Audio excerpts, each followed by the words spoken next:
So today's a little different. It is not going to be me teaching. I am featuring a recording from one of my teachers. He is fantastic. When he was 16, he made a 1590 on his SAT. He is not 16 anymore, but he has taught test prep about full time, close to for about 8 years, and he's one I collaborate with.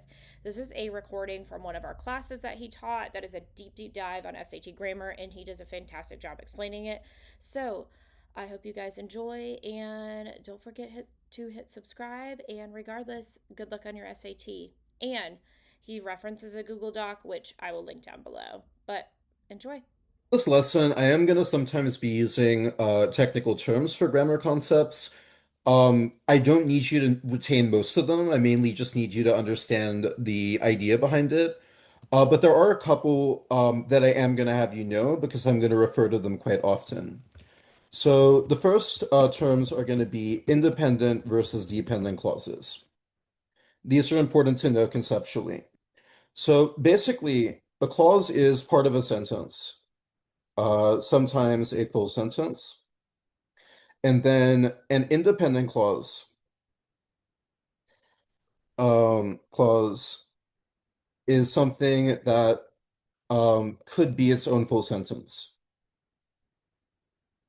Whereas a dependent clause could not be. You can think of it as it's dependent on an independent clause. So, for instance, if I were to say something like, um, while I was at home, I saw him. Here, the first clause is dependent since it couldn't be its own full sentence, right? I saw him would be a valid sentence, so it's independent. Okay, so a few rules that are important for clauses. So the first is that, generally speaking, we have one independent clause per sentence.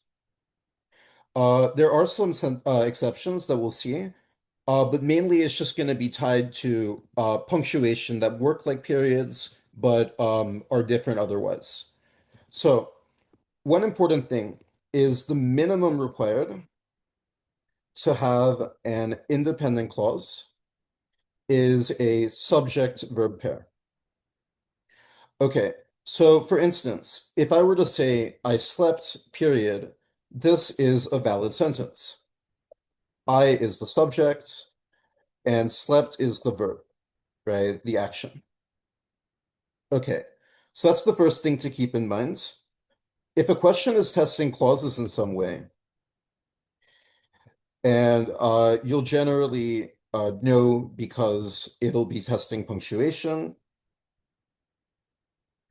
your instinct should be to look for the subject-verb pairs,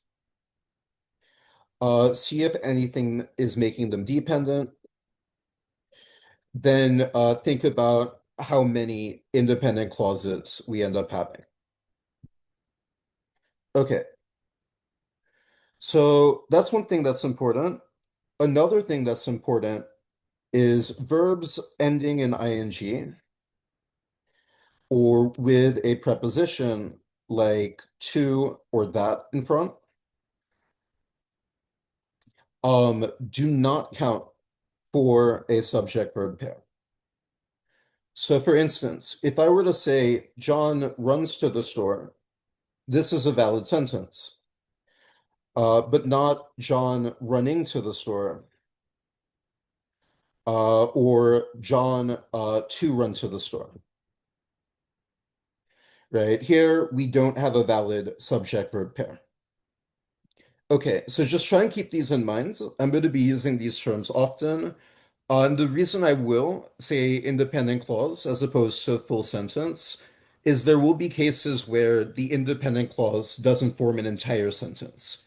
We'll have a longer one where it is part of the sentence. So periods, as I'm sure you know, are used to separate two independent clauses, since independent clauses can be their own sentence. So, for instance, I could say something like, it was snowing, period, I stayed inside. Semicolons are also, semicolons, sorry, would be this punctuation, period on top, dash on the bottom, are also used to separate two independent clauses. You'll almost exclusively see them like this on the exam. There's one exception that's very rare, so we're not going to cover it right now. But on the exam, something worth noting is that a period can always be replaced with a semicolon. Now, in your own writing, this isn't quite true. Your English teacher might not like me saying this. Technically, a semicolon is meant to link. Oh, it looks like someone joined late. So whoever joined late, could you please get this document up? I put the link in chat. I'm also screen sharing, but it would be best to have this up so you can go up and down through it. Because I won't be able to fit everything on the screen share, and you might want to go back once we start doing some problems. So yeah, technically, a semicolon is meant to link ideas that have something in common. So you wouldn't say, I went to the park, semicolon, my brother likes cheese. The exam will not test this. So for the sake of doing well on the exam, you can think about it like this, that you can always replace a period with a semicolon. And this is useful in terms of strategy. Only one answer can be correct per question. So if you see two answer choices that are the same aside from a period versus a semicolon, this is a very bad sign for both, right? Since we're treating them both as being equivalent, you can relatively quickly deprioritize these answers since they're both very likely to be incorrect. Okay, next is commas. Commas come up in a lot of different ways. We're not going to see every single use case, but we are going to see the ones that are by far the most common. If there's any two things you remember about commas, it's going to be these next two things that I'll be highlighting. Because these tend to be the two issues students have when they're starting out. I see students make these mistakes all the time. So the first is a rule that we're never going to violate. A comma is never used to separate two independent clauses. This is very important. The exam will be testing this very often. So we cannot say, it was snowing, comma, I stayed inside, right? We need a period, a semicolon, or to rewrite the sentence. Okay.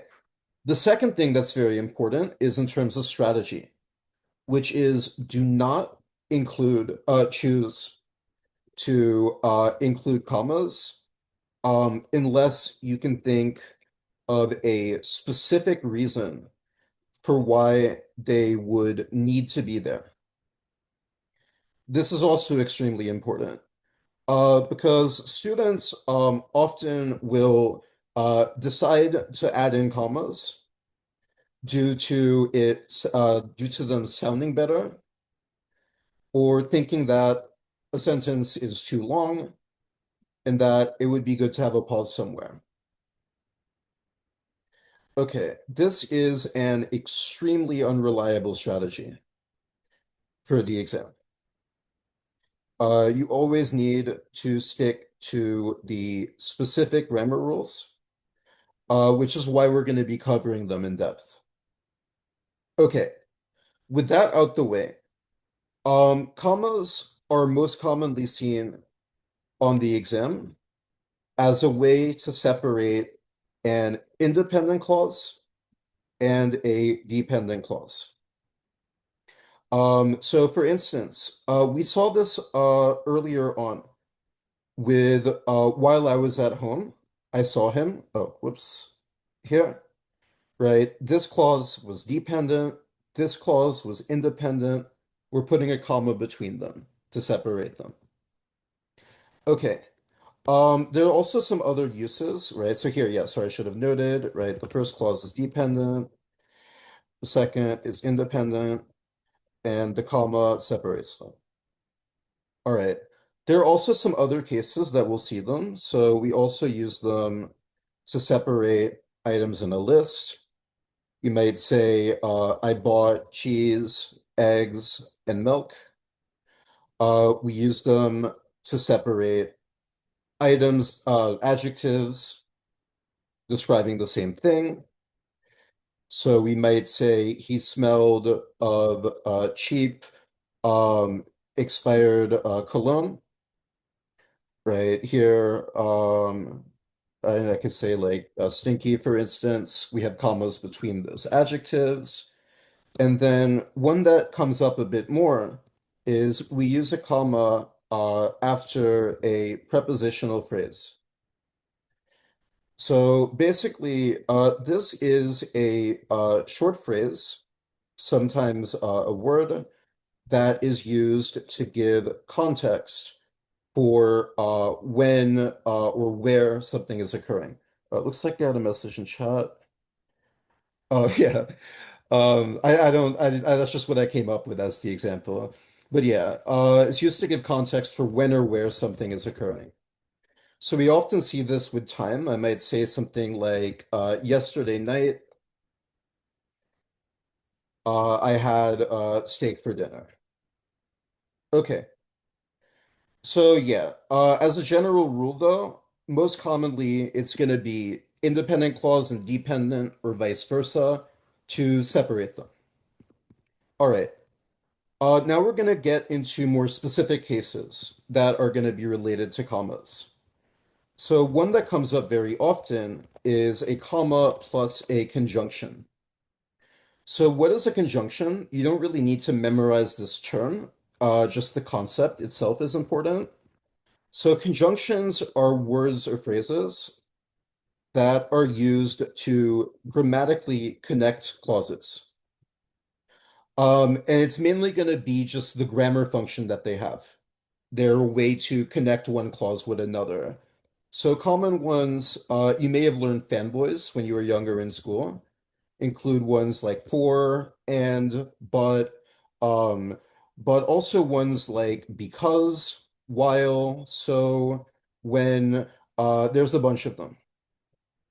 You'll typically know them when you see them. All right. So there's a couple very important rules for conjunctions, two really in particular that they'll test you on very often. So the first is that conjunctions always make the clause they start dependent. Very important. Comes up all the time. So for instance, right, we can say uh I ate as a sentence, or because I was hungry, I ate, but not but not because I was hungry, period, or because I was hungry, comma, so I ate. The issue here is that the last two examples create a sentence with no independent clause, right? Because and so are both conjunctions that make what follows dependent. Okay, so that's the first rule, comes up very often. There's a second rule that also comes up pretty often that's important to keep in mind, which is we include a comma before a conjunction if what follows would otherwise be an independent clause. So I say would otherwise be because of what I said here, right? Conjunctions anyway, what follows will be dependent, but I'll show you what I mean. If we look at these two examples, I went to the store, comma, and I bought milk, versus I went to the store but left early. In the first example, I bought milk would otherwise be an independent clause, right? That would be a valid sentence. But in the second example, left early would not be, right? It lacks a subject for the verb left. right? We do have a subject for the example, but it's on the other side, right? It is before we use our conjunction. So one way to think about this is for the exam, a conjunction or comma plus a conjunction serves the same grammatical role as a period or semicolon. So you might think, the word but kind of changes the meaning and kind of changes the meaning versus if you just had a period or semicolon on its own. But it's extremely rare that the exam will test you on is but a better conjunction than and or something like that. It's almost exclusively going to be tied to these two rules. So those are the most important things to keep in mind for those. Okay, the next rule we have is related to commas, but it is kind of its own thing. So the technical term for these is parenthetical phrases. I'm going to be referring to these as non-essential information, which isn't like an official term for it, but I think it's a little bit easier to conceptualize. So here's what they are. A parenthetical phrase is a piece of information. This is often an indirect description, which can be removed from the sentence without damaging the core meaning or grammar. Okay, you'll see what I mean in just a second. So I'll often refer to this as non-essential information, though it's important to note that this is unrelated to how useful or important the information itself is, but if it can be removed from the sentence without damaging it. And the thing to keep in mind in terms of punctuation is that we most commonly indicate this with a comma before and after the information.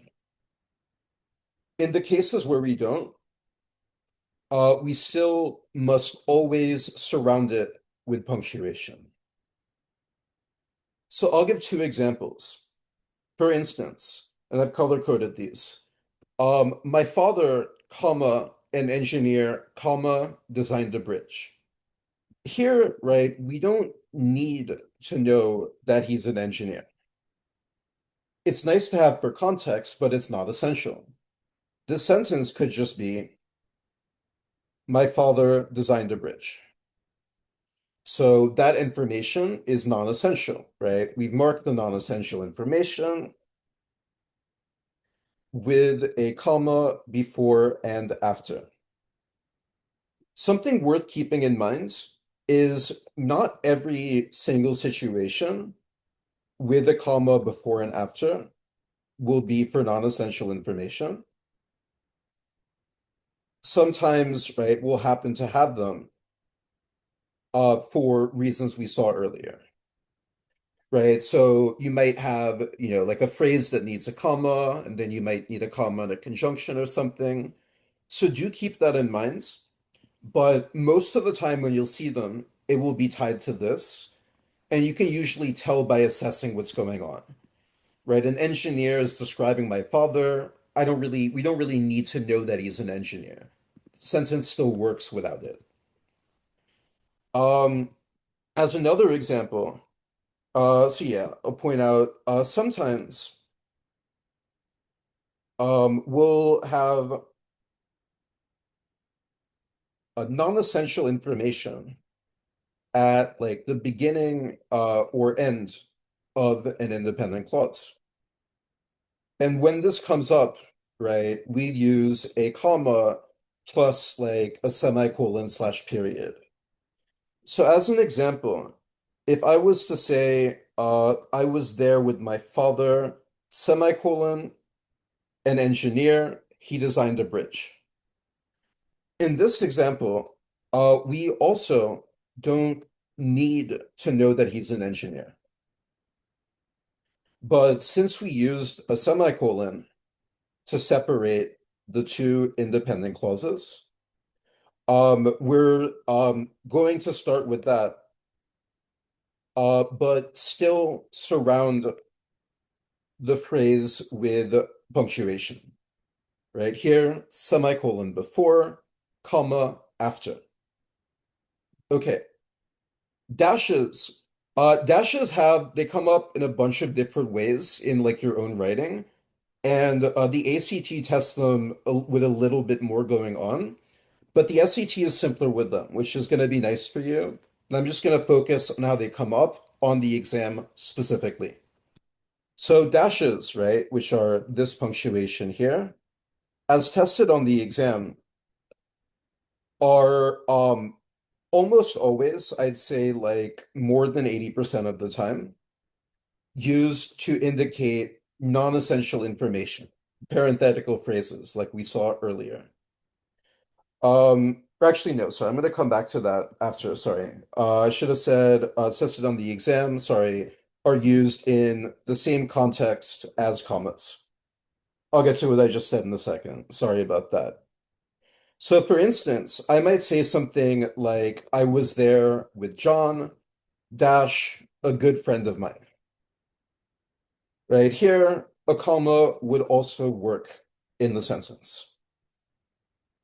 Okay, but like I was saying before, dashes, as seen on the exam, are almost always used to indicate non-essential information. This is going to be most commonly when you're going to see them come up. And when they do, like with like with commas, we include a dash before and after the non-essential information. So for instance, I could say something like, my sister dash a teacher dash gave an exam. And this is fine, right? A teacher is non-essential information with a dash before and after. Sorry. Yeah, with a dash before and after. However, there is an important rule to note, which is that, however, we cannot mix and match dashes and commas. We need to be consistent and stick to two of one or two of the other. So, for instance, we cannot say my brother, comma, a baker, dash, made cupcakes. This is unacceptable, right? We need either two dashes or two commas.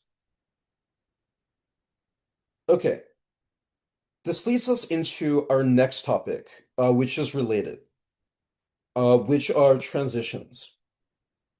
So transitions are words and sometimes phrases, a bit less commonly, that are used to link ideas together.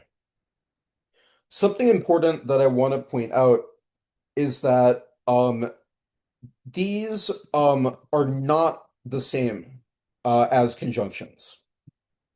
That's very important because some students tend to mess this up. So they are purely used to show a link in meaning between ideas. They don't alter like the clauses that they're in, like a conjunction might. Okay, so examples of conjunctions. Common ones include however is the one that comes up most often, but there's a lot. Therefore, for example, similarly, likewise, there's a whole bunch of them. You'll typically know them when you see them.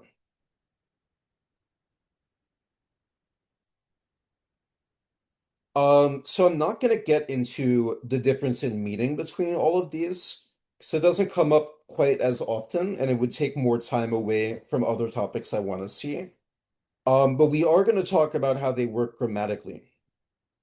So the first thing is that we always surround transitions with punctuation. There's no exception to this unless it's like the very first word of a paragraph, where there just simply won't be anything before that. Or actually, no, not even then, sorry. We wouldn't start a paragraph like that. Just keep this rule in mind. And one way to keep this in mind and to think about it is that yeah, one way of thinking about this is that transitions are essentially non-essential information. It's nice to have the link in meaning between the two ideas, but it's basically never necessary. So I'll give an example to show what I mean. I could say something like, I went to the store, period. However, comma, my brother stayed home. We don't need to have however in the sentence, in the example, right? It's nice to show the contrast between the two sentences, but it can be removed without damaging the core meaning or structure or grammar. Similarly, we could have something like, uh, oh, I forgot to color code this one, so I'll just write this a little differently. Could say something like, I went to the store, um, my brother, uh, comma, however, comma, stayed home, right? Both of these would also be fine, right? In this situation, in this case, we also don't need to have however. All right. So, with that in mind, oh yeah, so yeah, with that in mind, there is one other rule that's quite important. Comes up a lot of the time. And that's going to be one of the biggest things to keep in mind with the placement of the transition words and the one that you choose, which is transition words always link the clause they're in with clause or idea they're in with the one immediately before. This is a very important rule that you'll see often on the exam. So I'm going to give two examples for you to look at. Just take, 20 seconds or so to look over them. Try and think about the difference in meaning between these. Because while these are technically both valid examples, one of them, the meaning is very odd. It doesn't make sense to have however placed there.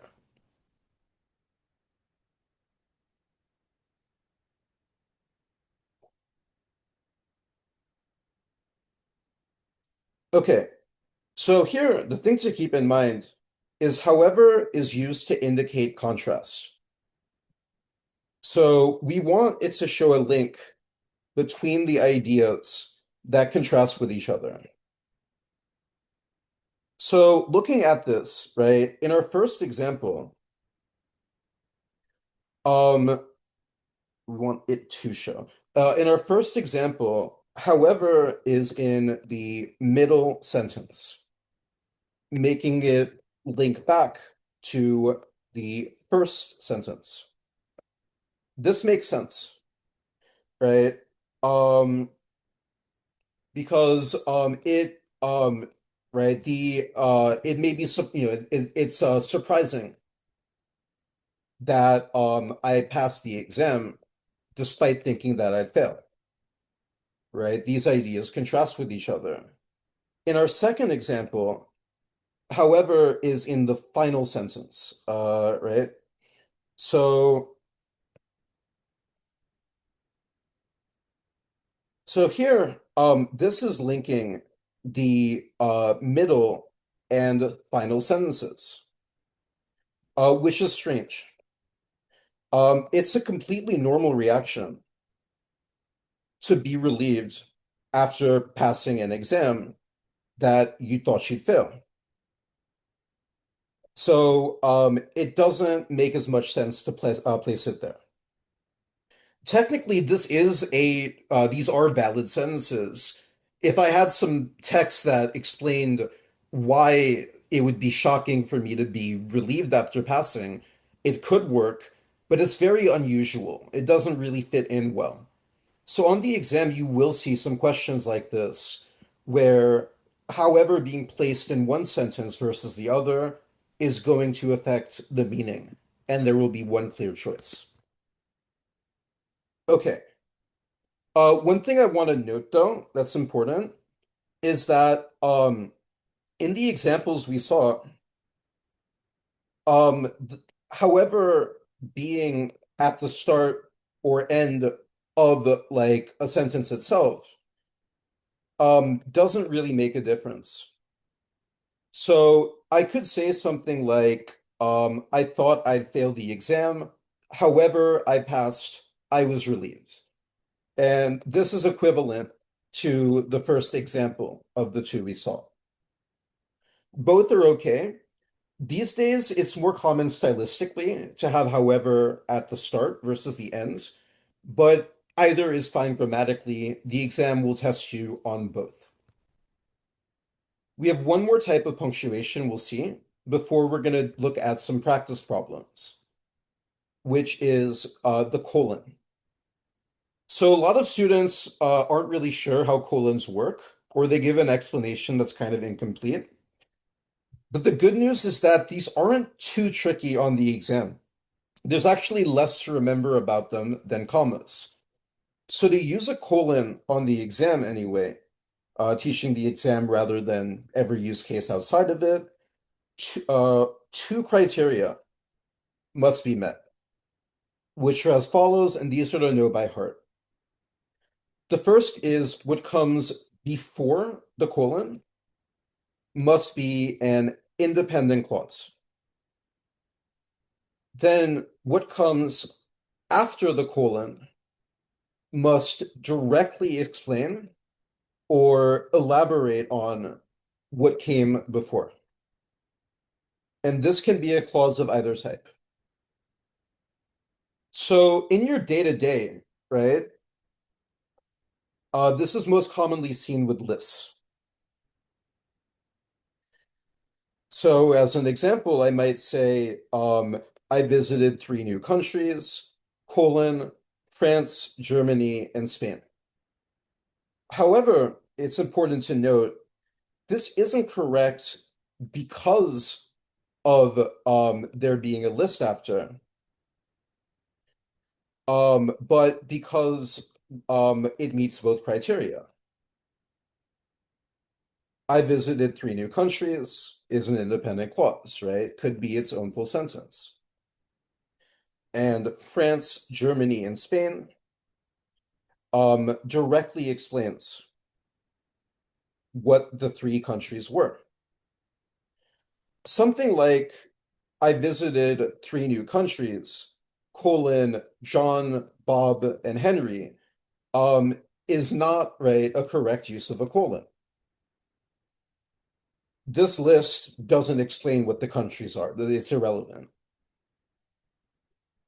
So the exam isn't going to like test you super hard on this idea, but it is important to keep in mind that if you see a list, that isn't automatically a colon is going to be the best choice here. You need to be following both of these rules perfectly to be able to use one. Okay, on that note, right, we don't need to have a list after. We could even have just one word. I could say something like, I visited a new country, colon, India, period. This also meets both criteria, right? We have an independent clause before and an explanation of what the country was. And we can also have an independent clause after.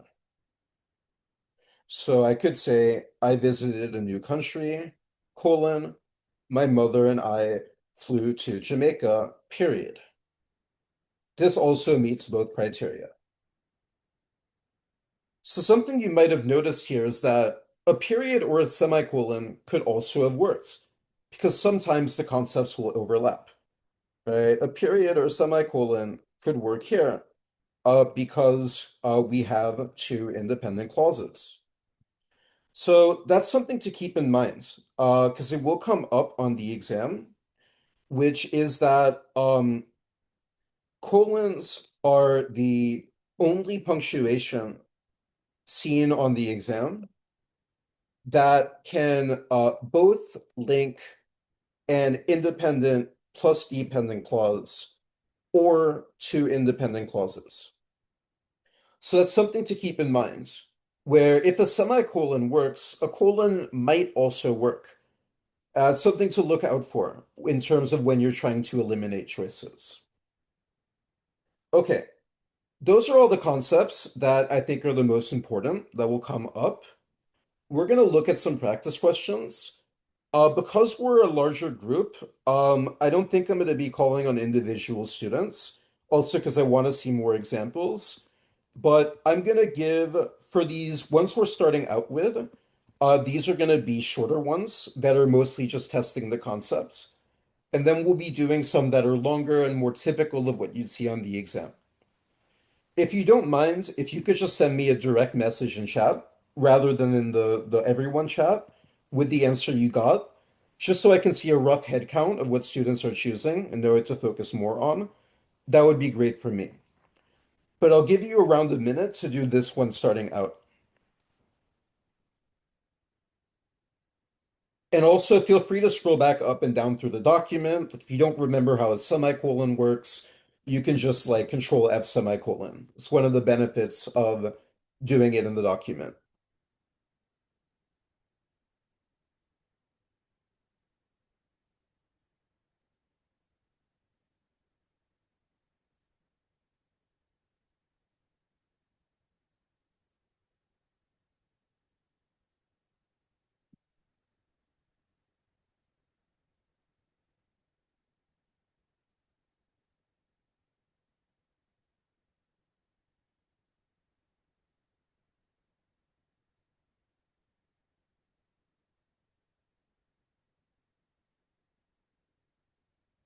It's not a huge deal, but if you wouldn't mind just sending me in direct chat, mostly because it makes it easier for me to keep track of who's answering.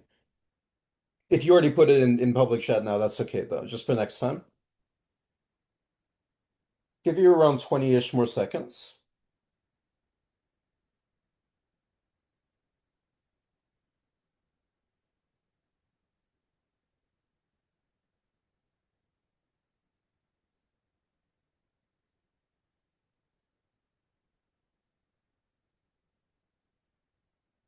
Okay, I'd say try and wrap up.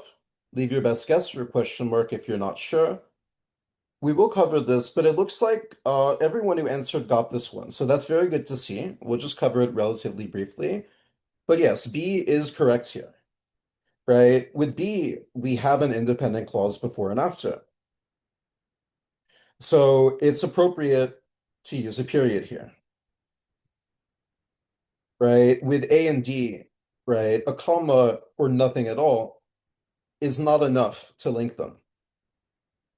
And with C, while we do have a period, having ended gives a verb ending in ing.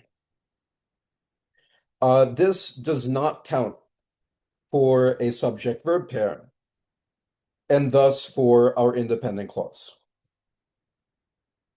Great job on that. We're gonna put in our next one. Uh, Here.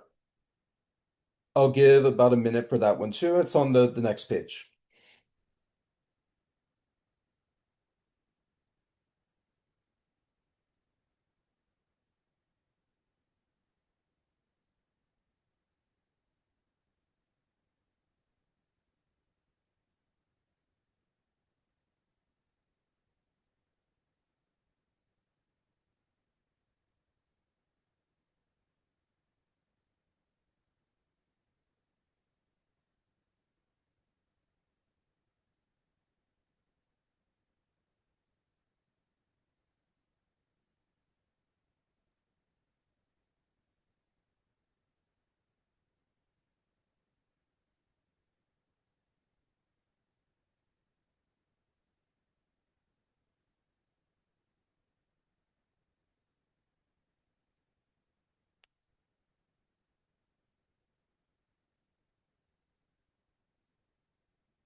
Okay, great job on this one.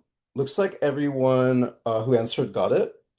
So, not going to go super in depth as to, or actually, I'm going to go relatively in depth, just because I want to go over why the other choices are objectively wrong.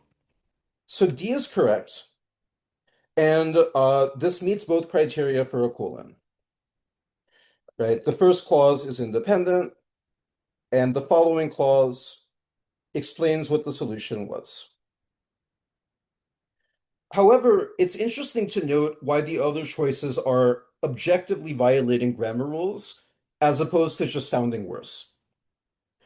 Um, here, right, A has a dependent clause after the semicolon, which isn't allowed, right? We need two independent clauses. And then with B and C, both give an independent clause after the comma, which isn't enough. We need a period, semicolon, or a conjunction plus comma plus conjunction.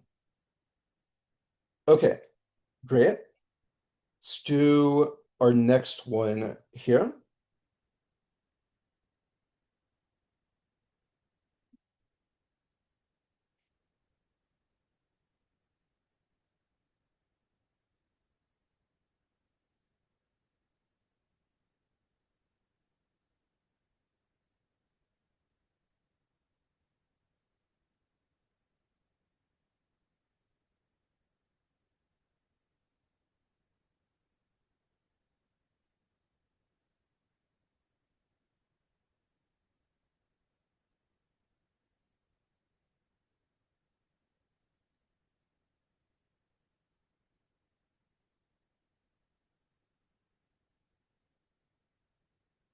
Okay, great job on this one too, almost everyone here.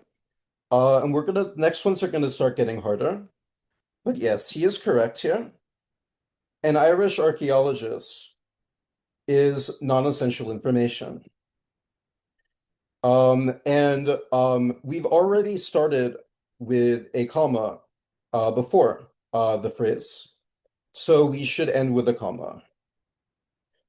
A would have worked if we had a dash before. Okay, this next one's going to be trickier.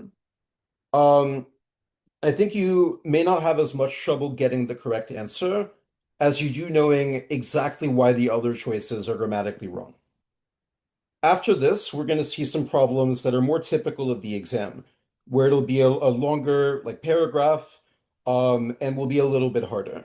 These were mostly to test the specific grammar rules we've seen.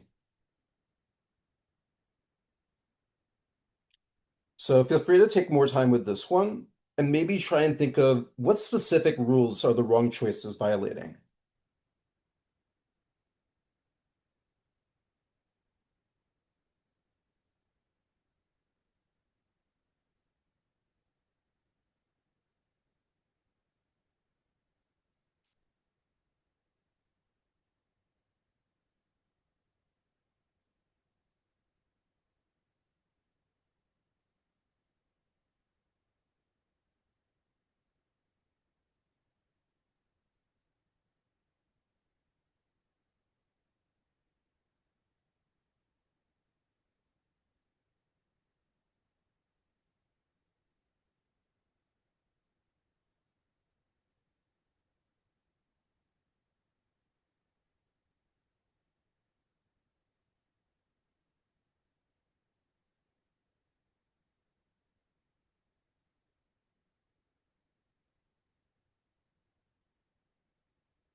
Give you around 15 more seconds. Try and wrap up.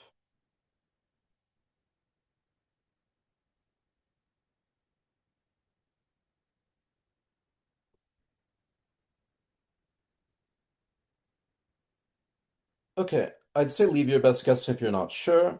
We will be covering this relatively in depth. All right, looks like more of a mix of answers. And looks like C and A are the two most commonly chosen. but we'll cover all of these. So here for this one, C happens to be correct. So we have an independent clause before the blank, or before periods. Or I guess, yeah, before, yeah, we start with an independent clause, is what I should have said. And then what follows the colon directly explains what the time periods were. Okay, great. What's wrong with the other choices, though? You might notice, you might think that these aren't very elegant, and that's fair, but there are specific rules that we violate. I think D is the easiest to spot. So D has a dependent clause after the semicolon. This section does not have a verb. For example, doesn't have a verb, and then we just have a list of the time periods, no verb there. That can't be an independent clause. A and B are a bit trickier. So B's most objective issue is how the first clause ends. Having from at the ends makes it dependent because from is a conjunction that's always used to set up extra information, right? We couldn't end this with and or but either. So, right, we could say, I bought food or I bought food from the store, but not I bought food, period.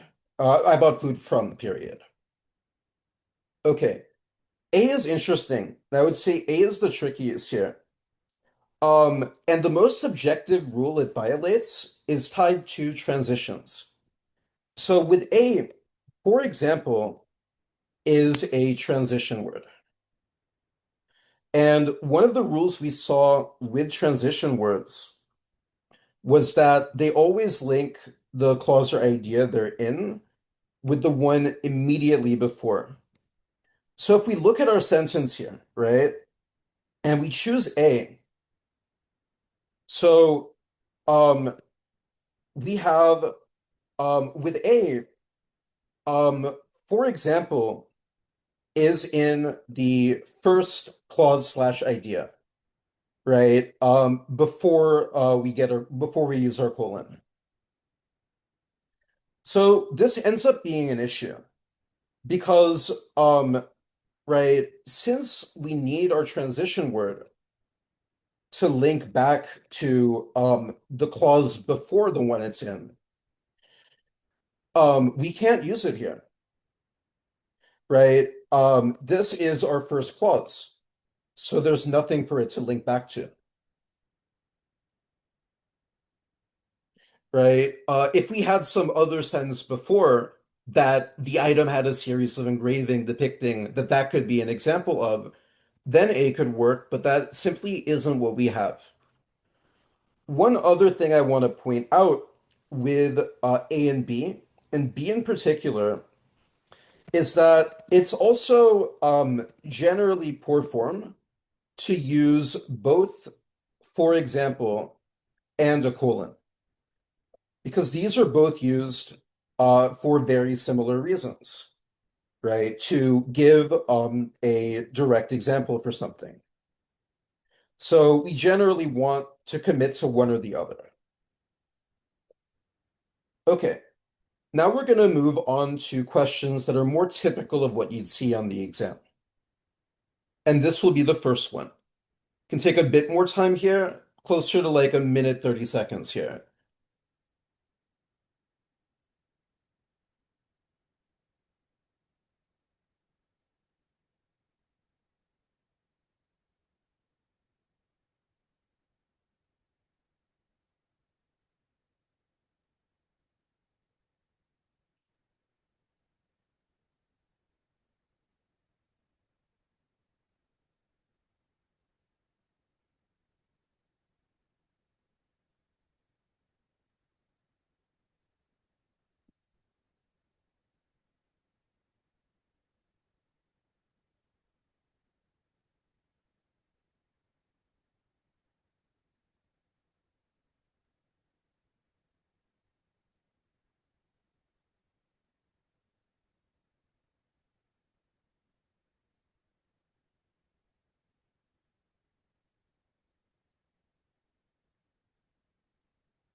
try and wrap up here. Maybe leave your best guess if you're not sure.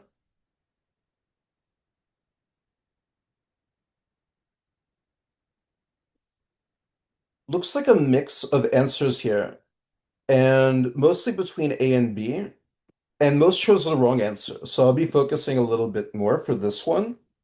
So here, B is the correct answer. And we have an issue with the other choices. So the first thing is that each sentence, right, a sentence needs at least one independent clause. So we should consider what we have on each side of the blank. So before the blank, we have because research has shown. So here we do have a subject-verb pair, but because is a conjunction. So what follows becomes dependent. We also have that infants prefer. And we saw earlier that verbs with to or that don't count for a subject-verb pair. So before the blank, we actually have a dependent clause, right? Uh, the clause before the blank is dependent. So we must have an independent clause after. So if we look after the blank, we have it is likely. And as is, this forms an independent clause. And if we look ahead, we don't actually end up having any other independent clause because we have that the fetuses are exposed later. Uh, exposed to, right? Which doesn't count for an independent clause.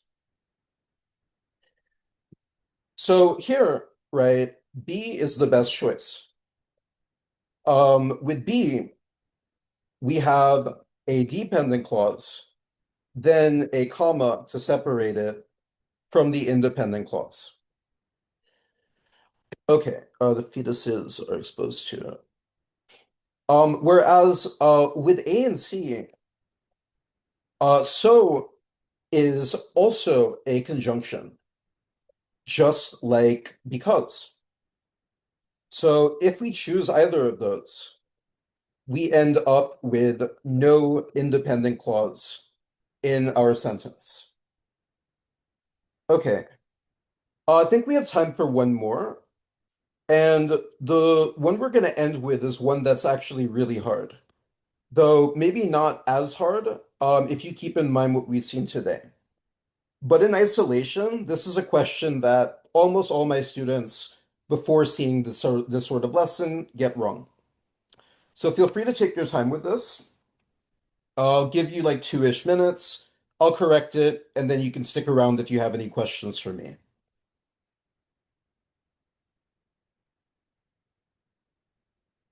Here, though, there's two answers that I think are worst choices, and then the two remaining answers, it's kind of hard to tell which is best.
I'll give a bit more time, but try and wrap up.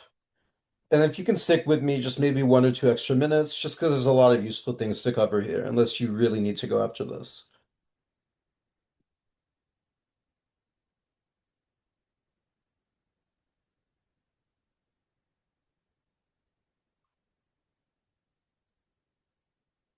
Okay, so like I said, this one's really tough.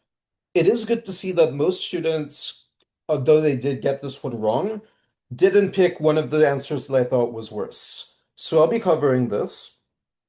Here, D is correct, and we'll see why. It's kind of tricky. So here I would say B and C are the most directly problematic answers.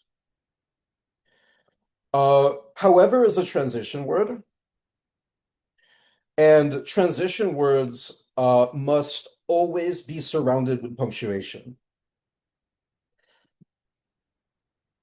Neither choice does this. And with C, right, we also have a comma between two independent clauses. As a reminder, transition words are not the same as conjunctions. So now we're down to just A and D. So A and D are left. So we should first think about semicolons versus colons. So with A, we do have an independent clause before and after. So the semicolon isn't an issue. And with D, we have an independent clause before and a direct explanation of how her novel actually reads, right? Since the previous one says it doesn't read a certain way. So here, the punctuation isn't the issue. The only other difference between them is the placement of however, and that's what it boils down to. Because transition words always link the idea they're in to the one immediately before. So we should look at our three independent clauses and think about what they're saying. I'm just going to paste the problem back in so I have it in front of me. So the first clause, first independent clause, is saying that she is very young for someone as accomplished as her, right?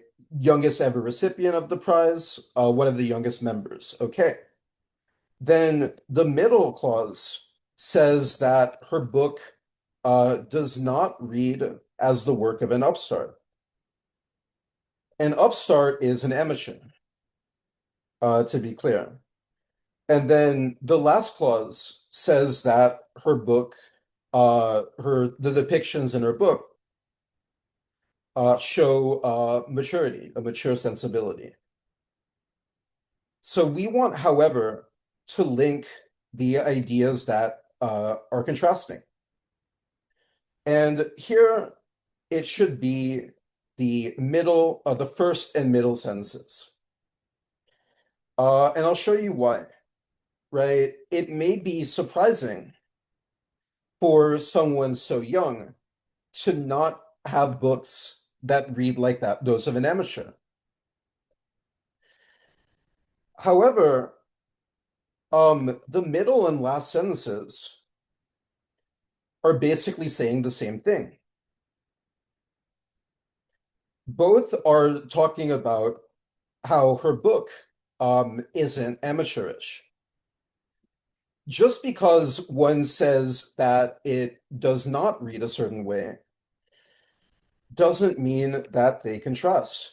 For instance, right, we wouldn't say, my brother isn't nice to me, however, he's mean, right? These are two different ways of saying the same thing. So since D has, however, in the middle clause, it's correctly connecting the first and middle clauses. Okay, that's all I have to cover for today, but I'll stick around for a while if you have any questions for me. Otherwise, you're free to go, and we'll have the recording ready for you probably by the end of the day. But yeah, if you don't have any questions for me, you're free to go. Otherwise, feel free to ask in chat or unmute yourself and ask. Either is fine. I'll be here until everyone's ready to go.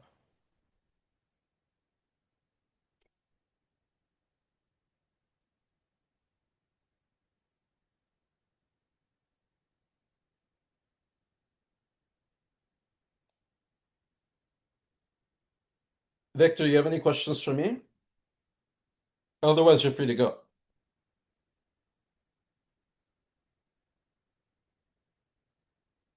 Okay.